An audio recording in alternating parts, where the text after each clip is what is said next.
السلام عليكم ورحمة الله وبركاته. احنا اسود الزمالك ودي اخبار الزمالك. يلا بينا على بداية الاخبار، بس قبل ما نبدأ يلا بينا نصلي على النبي. الزمالك يختتم تدريباته اليوم الجمعة استعدادا لمواجهة البنك الأهلي في الدوري. خاض خماسي الفريق حسام عبد المجيد ومحمد طارق وحاتم سكر وناصر منسي وسامسون إيكينولا تدريبات إضافية وذلك على هامش الميران. وأدى الخماسي مجموعة من التدريبات الخططية الخاصة تحت قيادة أحمد مجدي بعد الانتهاء من الميران الرئيسي.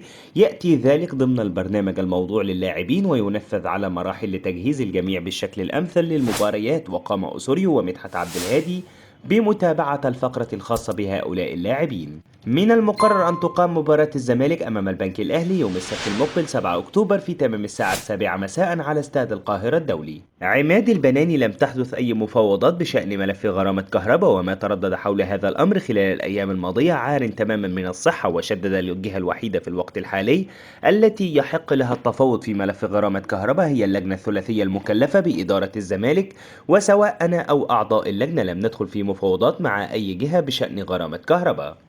طارق السيد نجم الزمالك السابق قصة فتوح في كلام ما ينفعش يطلع، وخلال الأيام القليلة الماضية القادمة سيكون في جلسة لتجديد تعاقده. وعلشان نكون واضحين، الجلسات بتكون بين خال فتوح ووكيله عبد الواحد السيد. وأضاف بشكر عبد الواحد السيد لأنه بيبذل مجهود جبار في الموضوع ده، وشدد كان في جلسة الأيام القليلة الماضية وأسفرت عن أرقام وضعها خال فتوح وأرقام من جانب الزمالك، واللجنة المؤقتة رأت إن الأرقام كبيرة نوعا ما، وأشار سيكون في جلسة خلال ساعات أو أيام لحسم ملف تجديد فتوح سيحضرها ناس بتحب الزمالك جدا وعندها استعداد تعمل أي حاجة علشانه. واختتم عارف إن فتوح مزنوق وعنده أمور صعبة وهو هيتساهل والنادي كمان، والأمور هتخلص، مش عاوزين الناس تضغط. فتوح لسه قدامه ليناير علشان يوقع لأي نادي تاني. استقر أوسوريو على الخطة التي سيواجه بها فريق البنك الأهلي بعد دراسة نقاط القوة والضعف في المنافس واقتناص أول 3 نقاط في الدوري. وعقد أوسوريو محاضرة فنية مع اللاعبين داخل أرضية ملعب عبد اللطيف أبو رجيلة بمقر النادي خلال ميران أمس الخميس، وشرح للاعبين العديد من الأمور الخططية والمواقف التكتيكية الخاصة بخطة اللاعب استعدادا للمواجهة المقبلة. كتب هشام نصر عبر حسابه الرسمي على فيسبوك: تم إنهاء مشكلة كابتن محمد مجدي الجون نجم طائرة الزمالك، شكرا لكل من ساهم في حل المشكلة. أحمد سليمان المرشح على عضوية الزمالك: الإعلام لازم يفصل بين المنافسين، اتحاد الكرة لازم يكون عادل وزاد. مش هتكلم عن السوبر واللي حصل فيه، فين اللائحة اللي بتقول استبعاد الزمالك حال الاعتذار، ولو أنا صاحب قرار مش هروح البطولة حتى لو طلبوا، لأن الزمالك نادي كبير لازم يكون معمول حسابه من أول يوم. واستطرد: العدل هو الأساس. إعلام اتحاد الكرة ووزارة الشباب والرياضة، اللجنة الأولمبية لازم يكون في عدل بين الكل، لا تتحيز. وأتم في إعلاميين بياخدوا تعليمات قبل الهوا تركز في جزء معين. مفيش انتخابات في مصر حصلت كده، الناس بتحب بعض وبيتبرعوا للنادي، انتوا مش عاوزين تظهروا الحالة دي. بعد الانتخابات لو ربنا كرمنا هيكون لنا وقفة مع الإعلام. احمد سليمان حسين لبيب قال: نقدر نجيب اي لاعب من الاهلي، كل شيء وارد. وزاد: الاهلي خد كهربا منين، نسيبنا من اللف والدوران. أحمد دويدار: الأهلي يفاوض فتوح منذ 6 شهور كاملة ويترقب نهاية عقده مع الزمالك. وأشار إلى أن فتوح إذا لم يحصل على مستحقاته المالية المتأخرة سيرحل عن الزمالك، خاصة في ظل ضغوط ومفاوضات الأهلي. أحمد سليمان: بصفتي إيه هقعد مع أشرف بن شرقي وأتفاوض معاه. وأشار: مش هتكلم عن حاجة غير بعد الانتخابات لما يكون لنا دور في الزمالك، وقتها أقدر أحل المشاكل وكل شيء هيتعمل في صالح الزمالك. وأتم بن شرقي لعيب مميز جدا، لكن لازم الزمالك في كل مركز يكون فيه لاعب واثنين وثلاثة متقاربين. أحمد سليمان: أحمد يحيى عليه علامة استفهام. سهل انتقال مؤمن زكريا للأهلي وكان وكيل إمام عاشور وأحمد فتوح ومصطفى محمد. وأشار أن هقعد وأتكلم معاه ونشوف، لكن العيب على الإدارة مش عليه لأنها سمحت له بده. الغريب إنه بقى مندوب للإدارة بيتعاملوا معاه فقط. أثناء وجودي تعاملت مع 11 وكيل مش واحد. وقت ما إحنا رجعنا لنقطة 2014 النادي بقى له وكيل واحد وأنا لغيت ده، لكن رجعت تاني مع المجلس السابق. أحمد سليمان: أراهن إن أحمد فتوح لم يجلس مع مسؤول داخل الأهلي. وأشار: أحمد فتوح موجود في الزمالك، ما تقوليش إزاي، ده موضوعنا إحنا، في حاجات كتيرة اتحلت في الزمالك من محبين النادي. وزاد: اللي بيدفعوا رجال الأعمال مش نجوم الكرة القدامى، الوحيد اللي دفع من اللاعبين حسين السيد. وأتم ما تكلمنيش في حاجة غير فتح القيد، أولا ده أهم ملف، ثانيا ملف اللاعبين الموجودين الحاليين، أحل مشاكلهم وأعطي المدرب واللاعبين فلوسهم وأبدأ أحاسب. ميدو فتوح لم يدخل بعد الفترة القانونية ليوقع لفريق آخر، وبالتالي أي مفاوضات لضمه مع أي فريق تعرض هذا الفريق للعقوبات مثل حدث مع تشيلسي الإنجليزي. وأشار إلى أن فتوح وافق على تجديد عقده مع الزمالك وسيتم تسوية مستحقاته المتأخرة. أحمد سليمان اعتراضي فقط على طريقة التعامل في عودة شيكابالا لنادي الزمالك، ووصل لقيت شيكابالا داخل مكتب رئيس النادي مرتضى منصور مع فنانين ورجال أعمال وابنه أمير مرتضى وناس كتير بتدخل وتابع ده غلط ويؤثر على اللعيبة الموجودة في الفرقة. الاهتمام الكبير بلاعب بعينه بهذا الشكل. تقدمت باستقالتي 5 مرات اعتراضا على أسلوب مرتضى منصور، وأتم لم أستقيل بسبب شيكابالا، ولكن كان هناك أمور أخرى سابقة تسببت في الوصول للاستقالة.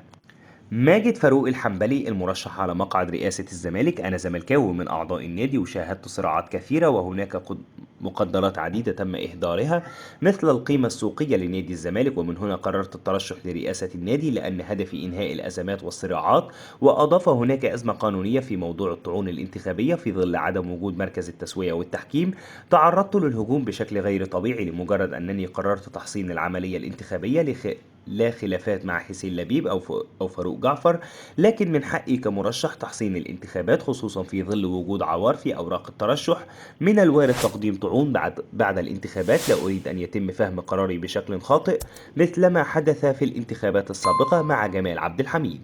وأكمل: تم قبول الطعن في الانتخابات السابقة ضد جمال عبد الحميد، لكنه تحصن بعد ذلك بعضوية المجلس، ولم يتم الطعن بعد ذلك على عضويته في المجلس. كنت أريد تحسين العملية الانتخابية فيما بعد، ولذلك تحركت في موضوع الطعون ضد المرشحين، وأنا من حقي مراجعة أوراق المرشحين.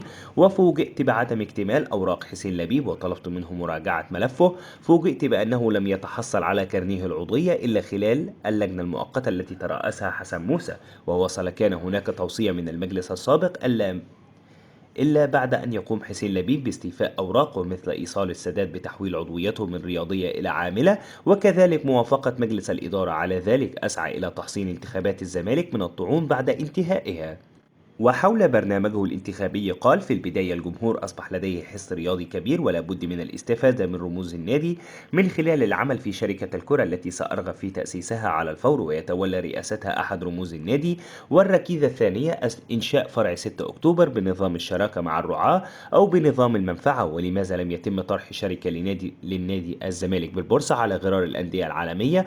والزمالك غني بموارده وقادر على الصرف على كل قطاعاته. وأضاف: من الممكن توفير خدمات بنكية من خلال كارنيه نادي الزمالك، وتوفير أتوبيسات خاصة للأعضاء، وتحقيق استفادة للنادي من خلال الإعلانات على الباصات. سأعمل على توفير براندات خاصة للأعضاء مع عمل مدرج لملعب حلمي زمورة من أجل جمهور نادي الزمالك، خصوصا أن الوضع الإنشائي داخل النادي أصبح في غاية الصعوبة، ولا أريد إطلاق وعود انتخابية لا أستطيع تحقيقها. ومعجب بعمل أحمد فؤاد الوطن المدير المالي للنادي، وأتمنى وجوده في الكيان الاقتصادي الذي سيدير نادي الزمالك. وتابع: لو نجحت في انتخابات الزمالك سيكون أول قراراتي عمل اجتماع لرموز نادي الزمالك وانتزاع فكرة الصراعات داخل النادي. سيكون اجتماع لم الشمل، كما سيكون أول القرارات في اجتماع المجلس هو تجديد عقود نجوم الفريق في كل الألعاب الرياضية، وحل أزمات جميع اللاعبين والمدربين وإيجاد الحلول المناسبة لها، ومناقشة كافة الأمور على طاولة الاجتماعات. ووعد الحنبلي أعضاء نادي الزمالك بالاهتمام بالجانب الرياضي أيضا وحل مشكلات كل الألعاب، ولن يتم التطرق لأي أمور أخرى. وأتم أثق في أعضاء الجمعية العمومية تماما، وأنهم سيقوموا باختيار الأصلح لقيادة الزمالك، وعليهم دراسة الأشخاص ومعرفة برامجهم الانتخابية والاختيار بواقعية. وأشكر جميع أعضاء الزمالك وجماهير النادي لمساندتهم لي. وقرار لجوئي للقضاء كان هدفه تحصين الانتخابات من أي طعون بعد ظهور النتائج. خاض أحمد عبد الرحيم إيشو ومحمد صلاح لاعبان الفريق تدريبات تأهيلية واستشفائية خاصة، وذلك على هامش الميران الذي أقيم صباح الخميس. جاء ذلك في ظل مشاركة الثنائي مع فريق الشباب مواليد 2003 قبل أمس أمام فاركو. وأدى إيشو ومحمد صلاح بعض التدريبات التأهيلية والاستشفائية داخل ملعب عبد اللطيف أبو رجيلة، وبعدها استكمل الثنائي التدريبات داخل صالة الجيمنيزيوم، ولم يشاركان في باقي فقرات الميران وفقا لقرار الجهاز الفني بقيادة أسوريو منعا لتعرضهما للإلهاق.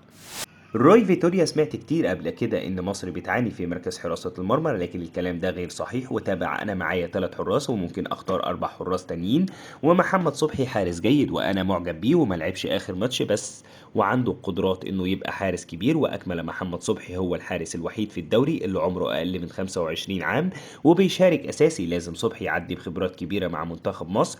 وأتم: بركز في كل معسكر للمنتخب على استدعاء 2 حراس أصحاب خبرة وحارس ثالث صغير في السن. وبصراحة بخلاف محمد الشناوي وصبحي وأبو جبل، هنا 6 حراس آخرين جيدين. هاني حتحوت: عبد الواحد السيد نفى توقيع عقوبة على دونجا بسبب تصريحاته الإعلامية قبل أمس. وأضاف عبد الواحد السيد: قال إن دونجا أخذ إذن مسبق قبل المداخلة، مشيرا إلى أن من يعاقب هو من يخترق الحظر الإعلامي بدون إذن من الجهاز الفني. بس كده، هي دي كل الأخبار اللي كانت معانا النهاردة عن نادي الزمالك. أتمنى الفقرة تكون خفيفة على قلبكم. ادعمونا بلايك الفيديو، سبسكرايب للقناة، متشكرين جدا على دعمكم. لو عندكم أي ملحوظة سيبوها لنا في التعليقات. سلام.